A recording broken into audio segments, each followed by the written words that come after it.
Hey moms, Convention of States Michigan is here for you. TimeOut with Convention of States Michigan.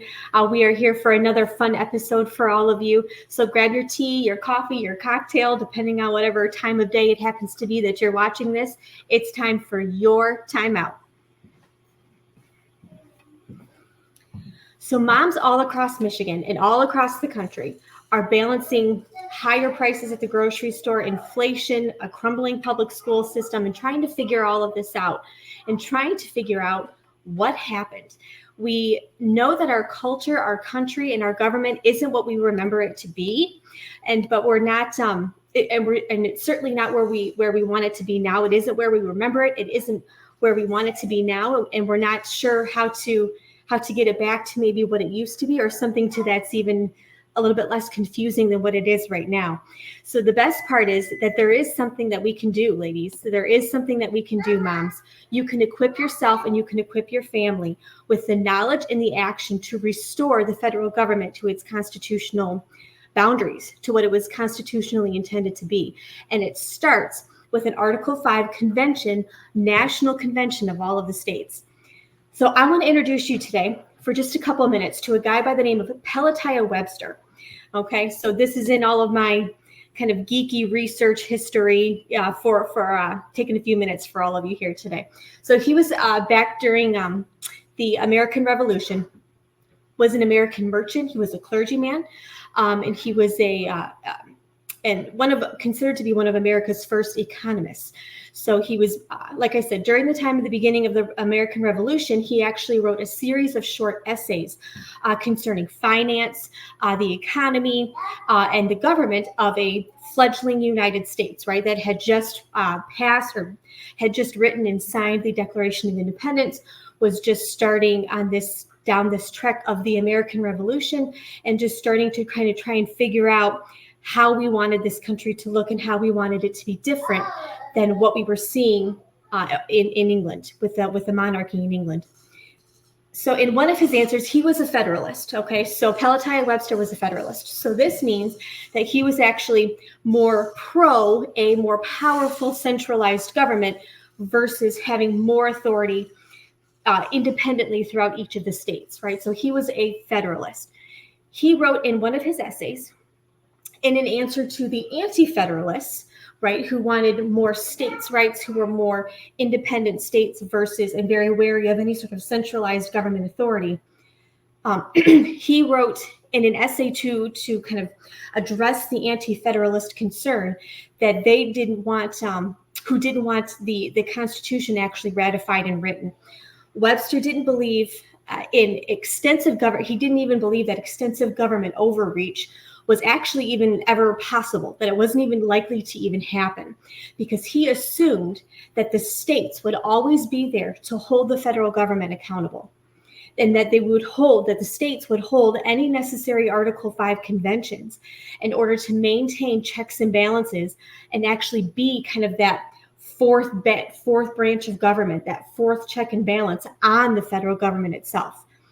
Webster, in fact, argued that the anti-federalist, this fear, this apprehension that they had of centralized authority in a federal government, that this type of kind of potential government abuse was actually unfounded, because Article 5 allowed for the state convention process and would be used whenever it was needed.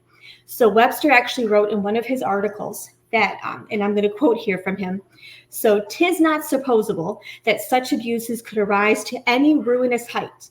So no abuse, it's not even possible for any abuse to get so bad before that would affect all of the states so much that at least 2/3 of them would unite in pursuing a remedy in the mode prescribed in the Constitution."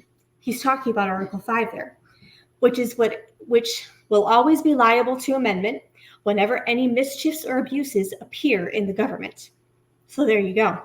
I find Webster's essays in his series of articles, his series of essays that he wrote throughout the American Revolution, throughout the writing of the Constitution, absolutely fascinating, because he actually attempts to collapse this entire argument of this anti-federalist argument of any sort of centralized authority simply because Article 5 exists, and he assumed that it would be used whenever it was needed.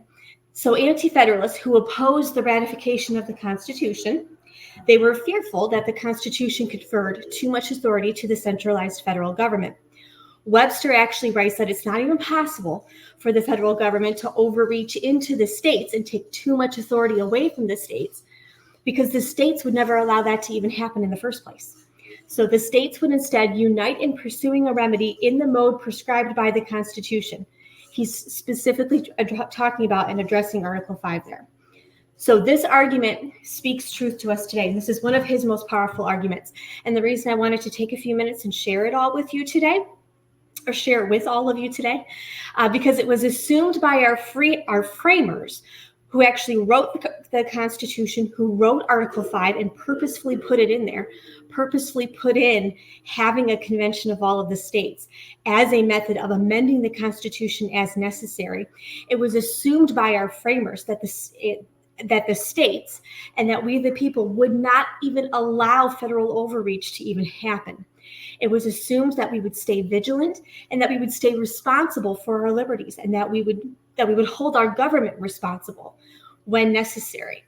The convention process it's not convenient, and it's not something to be delayed. It's not something to just kind of be talked about in some sort of theoretical sense.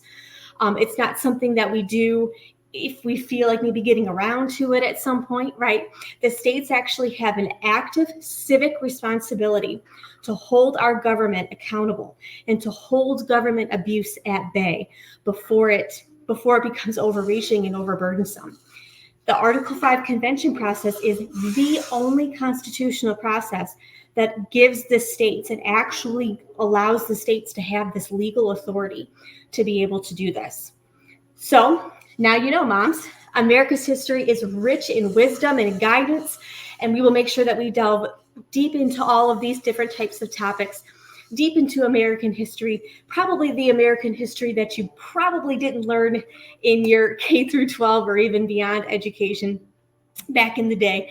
So it's vital that we know this history for ourselves, and so that we can take it, we can absorb it, and then we can also then teach it to our kids, our families, take it out into our communities, our churches, things like that. So thank you for joining me all today. If any of you have any questions along the way, if any of you think of anything, or if any of you have any topics that you want to have addressed, any questions along the way, feel free to go ahead and email me at askmi@cosaction.com.